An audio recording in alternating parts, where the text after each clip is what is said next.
আল্লাহর কাছে কোনোদিন আমরা বলি নাই মালিক ও রব্বুল আলামিন তুমি আমাকে মানুষ বানাও। কোনোদিন বলছিলাম? সবাই বলেন বলছি কোনোদিন? ও রব আমাকে নিয়ামতপুরের জমিনে মুসলমান ইমানদার মা বাবার ঘরে পাঠাও।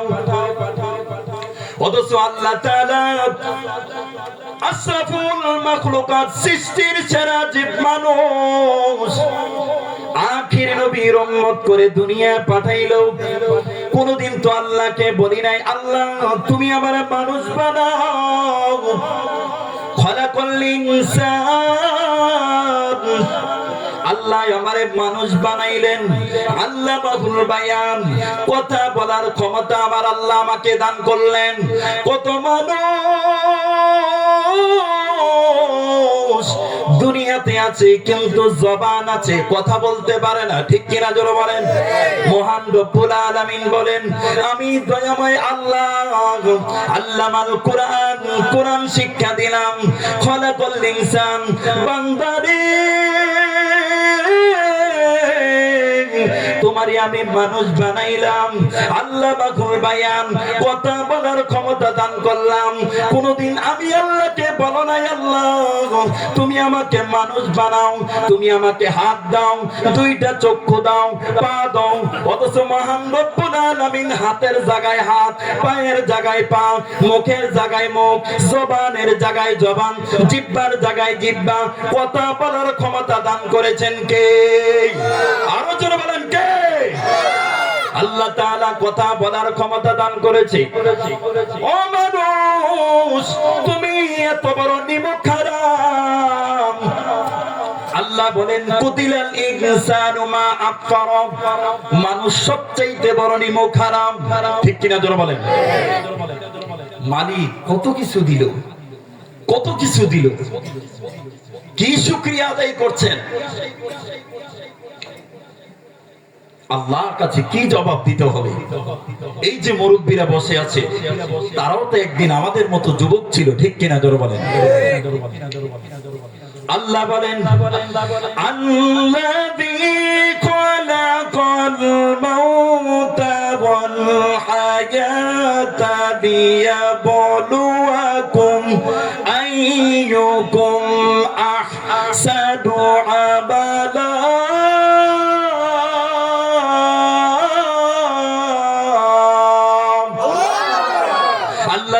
বললেন আমি হায়াত আর মওতকে সৃষ্টি করেছি এরে বান্দা তোমাকে দুনিয়াতে পরীক্ষা করার জন্য। সুবহানাল্লাহ বলবেন না? হায়াত এবং মওত আল্লাহ তাআলা বললেন আমি হায়াত এবং মওতকে সৃষ্টি করেছি পরীক্ষা করার জন্য। দুনিয়াতে কে কর্মক্ষেত্রে ভালো, এই দুনিয়াটা হলো পরীক্ষার হল। পরীক্ষায় যদি তুমি ফেল করে ফেলো তোমার পরকাল বরবাদ হয়ে যাবে। আল্লাহ তাআলা বলেন বান্দারে ইয়ালাবুনা যাকিরাম মিনাল হায়াতিদ দুনিয়া, এরে বান্দা শুধু তুমি দুনিয়ার জীবনটাই বুঝলা, দুনিয়ার জীবনটাকেই তুমি প্রাধান্য দিলা। ওয়াহুম আনিল আখিরাতি হুম গাফিলুন, আর আখিরাতের বেলা তুমি গাফিল হইয়া রইলা। আল্লাহ তাআলা বলেন বান্দা ফাওয়ারাব্বিকা লানাসআলান্নাহুম আজমাইন, আমি আল্লাহর জাতের কসম সিফাতের কসম ফাওয়ারাব্বিকা লানাসআলান্নাহুম আজমাইন, আমি কিন্তু তোমাদেরকে প্রশ্ন করব। জোরে বলেন আল্লাহু আকবার।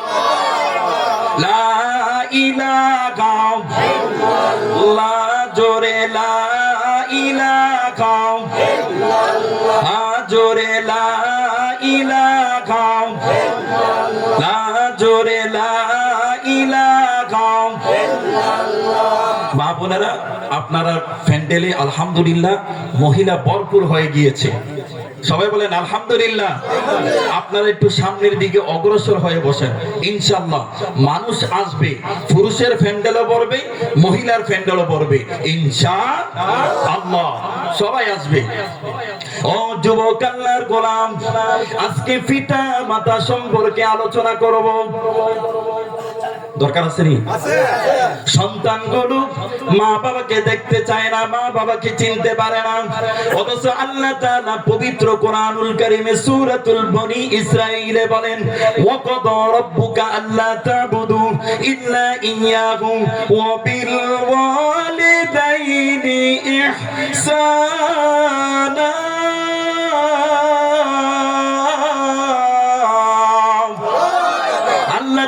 বলেন আমি আল্লাহর ইবাদত করো, আমি আল্লাহর সাথে কাউকে শরীক করিও না। ওয়া বিল ওয়ালিদাইনি ইহসানা, পিতামাতার সেবা করো, পিতামাতার খেদমত করো। ইম্মা ইয়াবলুগান্না ইনদাকাল কিবারা আহাদুহুমা আও কিলাহুমা ফালা তাকুল লাহুমা উফফিন ওয়া লা তানহারহুমা ওয়া কুল লাহুমা কাওলান কারীমা।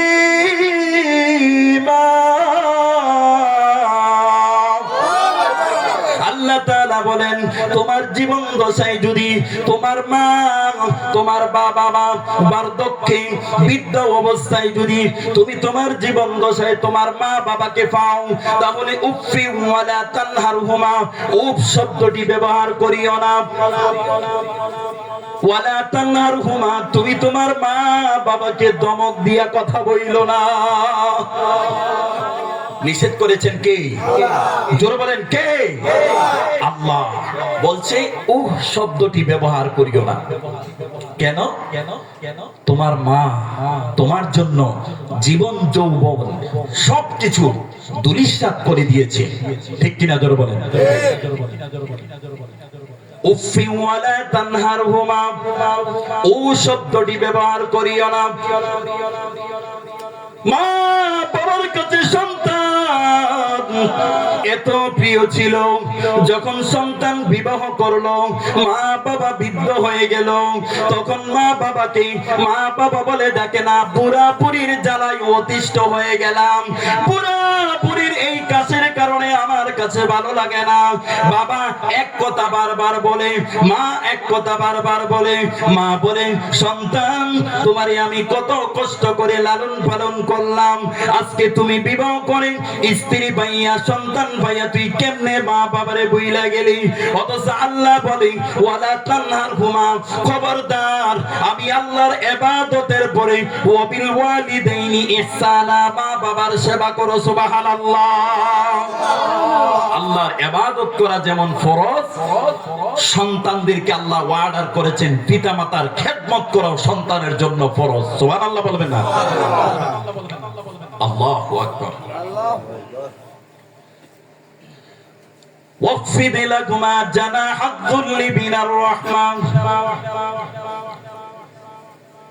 মা বাবার এমন ভাবে খেদমত করবে, মা বাবার সামনে ভালোবাসার ডানাগুলো বিছিয়ে দিবে, হাতগুলো বিছিয়ে দিবে। মা বাবার সামনে তুমি দুর্বল হয়ে যাবে, মা বাবার সামনে তুমি ক্ষমতা দেখাইবা না। আবার আল্লাহ তাআলা বলেন বান্দারে আমি আল্লাহ তোর মা বাবার জন্য আমি আল্লাহ দোয়া শিখিয়ে দিচ্ছি। ওয়াকুর রব্বিরহামহুমা কামা রাব্বায়ানি সগীরা। আল্লাহ আমার মা বাবা ছোটবেলা আমাকে যেইভাবে স্নেহের কোলে লালন পালন করেছে, আল্লাহ তুমিও আমার মা বাবাকে তোমার রহমতের কোলে লালন পালন করো। জোরে বলেন সুবহানাল্লাহ। নূর নবী মুহাম্মদুর রাসূলুল্লাহ সাল্লাল্লাহু আলাইহি ওয়াসাল্লামের দরবারে এক ব্যক্তি এসে বলেন ইয়া রাসূলুল্লাহ খেদমত করব কার? নবীজি বললেন উম্মুকা, তোমার মায়ের। ওই ব্যক্তি আবার প্রশ্ন করলেন ইয়া রাসূলুল্লাহ খেদমত করব কার? নবীজি বললেন উম্মুকা, তোমার মায়ের। তৃতীয়বার ওই ব্যক্তি আবার প্রশ্ন করলেন ইয়া রাসূলুল্লাহ খেদমত করব কার? নবীজি বললেন উম্মুকা, তোমার মায়ের। চতুর্থবার যখন বললেন খেদমত করব কার? নবীজি তখন বললেন ক্বালা আবুকা, তোমার আব্বার। সুবহানাল্লাহ। নবীজি কেন মার কথা তিনবার বললেন? কয়বার? সবাই বলেন কয়বার? তিনবার। তিনবার কেন বললেন? নবীজি বললেন যে মা জনম দুঃখিনী এমন তিনটা কষ্ট করে, যেই তিনটা কষ্ট পৃথিবীর কোনো বাবা, পৃথিবীর কোনো স্বামী, পৃথিবীর কোনো পুরুষ জাতি এই তিনটা কষ্ট করে না। সুবহানাল্লাহ বলবেন না? আল্লাহ তাআলা পবিত্র কোরআনুল কারীমে বলেন, হামাদাতহু উম্মুহু কুরহা ওয়া ওয়াদাআতহু কুরহা ওয়া হামলুহু ওয়া ফিসালুহু 30 শাহরা। এক নাম্বার, হামাদাতহু উম্মুহু কুরহা, মা জনম দুঃখিনী সন্তানকে পেটে নিয়ে 10 মাস 10 দিন এমন কষ্ট করে, যেই কষ্টটা পৃথিবীর কোনো বাবারা করে না, কোনো স্বামীরা করে না। ঠিক কিনা জোরে বলেন? হামাদাতহু উম্মুহু কুরহা বলেছেন কে? আল্লাহ। সবাই কথা বলে না, বলেছেন কে? আল্লাহ।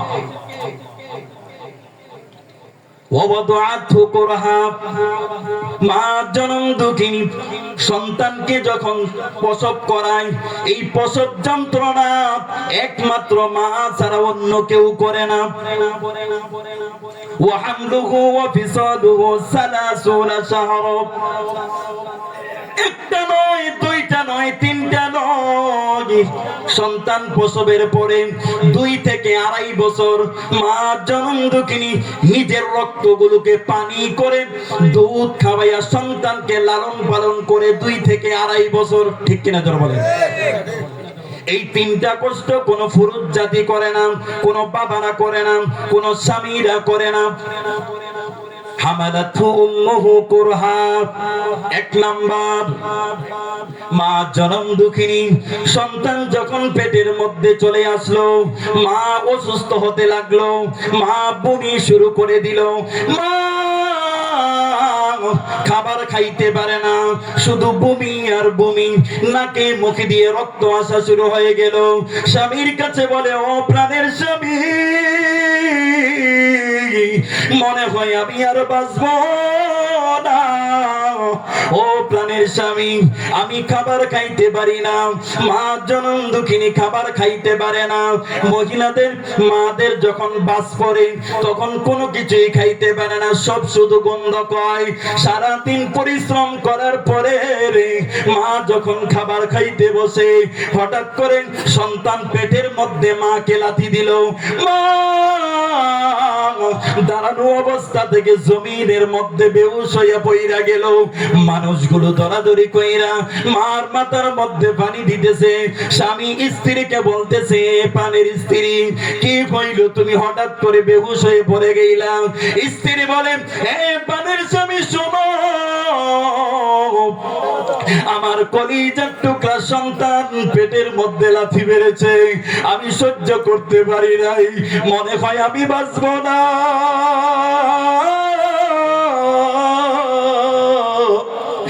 মনে হয় আমি আর বাঁচবো না। মা 10 মাস 10 দিন সন্তানটাকে পেটে নিয়া রাত্রে ঘুমায় না। স্বামী ঘুমিয়ে আছে, ছেলে মেয়েগুলো ঘুমিয়ে আছে, অথচ মা ঘুমায় না। একবার বসে একবার দাঁড়ায়। স্বামী হজা কইয়া বলে, ও বউ, ও স্ত্রী, তুমি ঘুমাও না কেন?